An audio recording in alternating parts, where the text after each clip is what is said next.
ನಮಸ್ಕಾರ ಎಲ್ಲರಿಗೂ welcome back. ನಾನು ಮಂಜು, ನೀವು ನೋಡ್ತಿದ್ರಿ Manju stories. Friends, pro kabaddi season 11 ಗೆಲ್ಲಬೇಕೆಂದು ನಮ್ಮ ಬೆಂಗಳೂರು ಬುಲ್ಸ್ ತಂಡ ಬೆಂಕಿಯಾಗಿ ಪ್ರಾಕ್ಟೀಸ್ ಮಾಡ್ತಾ ಇದ್ದಾರೆ ಅಂತ ಹೇಳ್ಬೋದು. ಹಾಗಾದರೆ ನಮ್ಮ ಬೆಂಗಳೂರು ಬುಲ್ಸ್ ತಂಡ ಯಾವ ರೀತಿ ಪ್ರಾಕ್ಟೀಸ್ ಮಾಡ್ತಾ ಇದ್ದಾರೆ, ಯಾರ್ಯಾರೆಲ್ಲ ಪ್ರಾಕ್ಟೀಸ್ ಮಾಡ್ತಾ ಇದ್ದಾರೆ ಅಂತ ನಾನು ನಿಮಗೆ ಈ ವಿಡಿಯೋದಲ್ಲಿ ತಿಳಿಸ್ಕೊಡ್ತೀನಿ. ಅದಕ್ಕಿಂತ ಮುಂಚೆ ನೀವೇನಾದರೂ ನಮ್ಮ ಚಾನಲ್ಗೆ ಹೊಸಬ್ರಾಗಿದ್ದರೆ ತಪ್ಪದೆ ಸಬ್ಸ್ಕ್ರೈಬ್ ಮಾಡಿ, ಹಾಗೆ ಪಕ್ಕದಲ್ಲಿರೋ ಬೆಲ್ ಐಕನ್ ಪ್ರೆಸ್ ಮಾಡಿ ಆಲ್ನ ಸೆಲೆಕ್ಟ್ ಮಾಡಿ. ಯಾಕೆಂದರೆ ನಾನು ಯಾವುದೇ ಕಬಡ್ಡಿ ಮತ್ತು ಕ್ರಿಕೆಟ್ ಬಗ್ಗೆ ವಿಡಿಯೋ ಮಾಡಿದರೆ ನಿಮಗೆ ತಕ್ಷಣ ನೋಟಿಸ್ ಬರುತ್ತೆ, ಆವಾಗ ನೀವು ವಿಡಿಯೋನ ಮೊದಲಿಗರಾಗಿ ನೋಡ್ಬೋದು. ಸಬ್ಸ್ಕ್ರೈಬ್ ಅನ್ನೋದು ಸಂಪೂರ್ಣ ಉಚಿತ. ವಿಡಿಯೋ ಕೆಳಗೆ ಬ್ಲಾಕ್ ತಂದಿದೆ, ಮಾಡ್ಕೊಳ್ಳಿ. ಇನ್ನೂ ತಡ ಮಾಡಿದೆ ವಿಡಿಯೋ ಶುರು ಮಾಡೋಣ ಬನ್ನಿ. ಇನ್ನು ಫ್ರೆಂಡ್ಸ್, ನಮ್ಮ ಬೆಂಗಳೂರು ಬುಲ್ಸ್ ತಂಡದ ಎಲ್ಲ ಆಟಗಾರರು ಕೂಡ ಜಾಯ್ನ್ ಆಗಿದ್ದಾರೆ ಅಂತ ಹೇಳ್ಬೋದು. ಪ್ರಾಕ್ಟೀಸ್ ಪಂದ್ಯದಲ್ಲಿ ಎಲ್ಲ ಆಟಗಾರರು ಇದ್ದಾರೆ.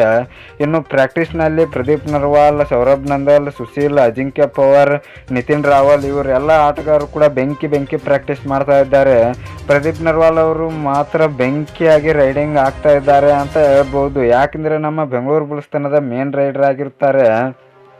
ಇನ್ನು ಸೌರಭ್ ನಂದಲ್ ಅವರು ಲೆಫ್ಟ್ ಕಾರ್ನರ್ನಲ್ಲಿ ಬೆಂಕಿಯಾಗಿ ಆಡ್ತಾ ಇದ್ದಾರೆ.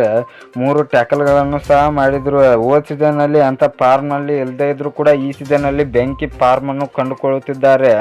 ಇನ್ನು ಸೌರಭ್ ನಂದಲ್ ಅವರು ನಮ್ಮ RCB ತಂಡಕ್ಕೆ ನಮ್ಮ ಬೆಂಗಳೂರು ಬುಲ್ಸ್ ತಂಡಕ್ಕೆ ಡಿಫೆನ್ಸ್ ಬಲ ಅಂತ ಹೇಳ್ಬೋದು. ಇನ್ನು ರೈಡಿಂಗ್ನಲ್ಲಿ ನಮ್ಮ ಪ್ರದೀಪ್ ನರ್ವಾಲ್ ಅವರು ಬೆಂಕಿಯನ್ನು ಆಟವನ್ನು ಆಡಲೇಬೇಕು.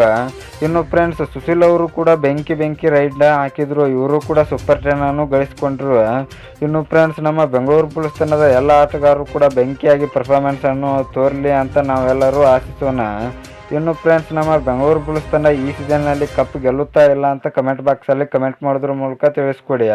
ಇನ್ನು ನಿಮಗೆ ಇದೇ ರೀತಿ ನಮ್ಮ ಬೆಂಗಳೂರು ಬುಲ್ಸ್ ಮತ್ತು ಕಬಡ್ಡಿ ಬಗ್ಗೆ ಅಪ್ಡೇಟ್ಸ್ ಬೇಕಾಗಿದ್ರೆ ನಮ್ಮ ಚಾನಲ್ ಲೈಕ್ ಮಾಡಿ, ಶೇರ್ ಮಾಡಿ, ಸಬ್ಸ್ಕ್ರೈಬ್ ಮಾಡಿ. ನಮಸ್ಕಾರ ಫ್ರೆಂಡ್ಸ್.